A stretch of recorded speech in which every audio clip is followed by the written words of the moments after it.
बिस्मिल्लाहिर्रहमानिर्रहीम।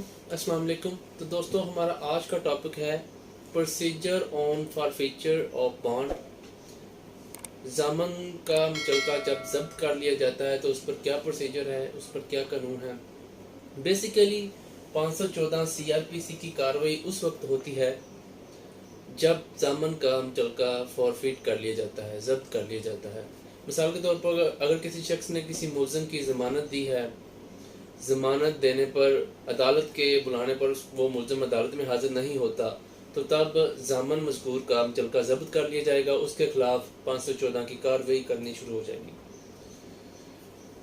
जब ज़ामन का मुचलका फॉरफिट हो जाता है, अदालत की सेटिस्फेक्शन के बाद अदालत उस पर अपनी ग्राउंड्स को रिकॉर्ड करेगी और ज़ामन के खिलाफ एक पेनल्टी आयद कर दी जाएगी कि उसे वो ये जुर्माना अदा करे, या उसे एक शो काज नोटिस इशू कर दी जाएगा कि why it should not be paid, कि क्यों ना तुम इसको अदा करो, कुछ सफिशिएंट ग्राउंड बताओ।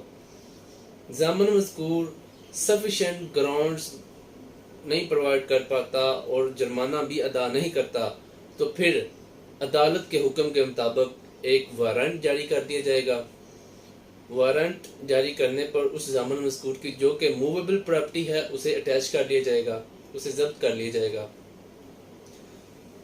प्रॉपर्टी को जब्त करने के बाद, अगर प्रॉपर्टी को अटैच करने के बाद सेल करने पर भी वो जुर्माना की अमाउंट अदा नहीं हो पाती, वो जुर्माना उसको वो उस पेनल्टी को पूरा नहीं कर पाता, तो फिर अदालत के हुक्म पर एक और वारंट जारी कर दिया जाएगा कि जो कि ज़ामन मज़कूर को 6 माह कैद के लिए जेल में भेज दिया जाएगा।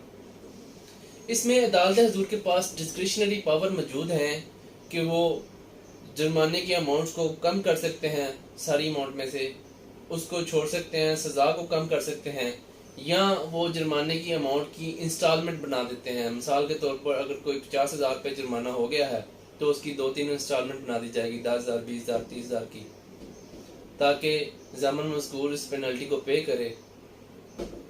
तो ये था हमारा आज का टॉपिक 514 CRPC के ज़ामन का मुचलका जब फॉरफिट हो जाता है तो उस पर कानून क्या अमल दरामद लाता है।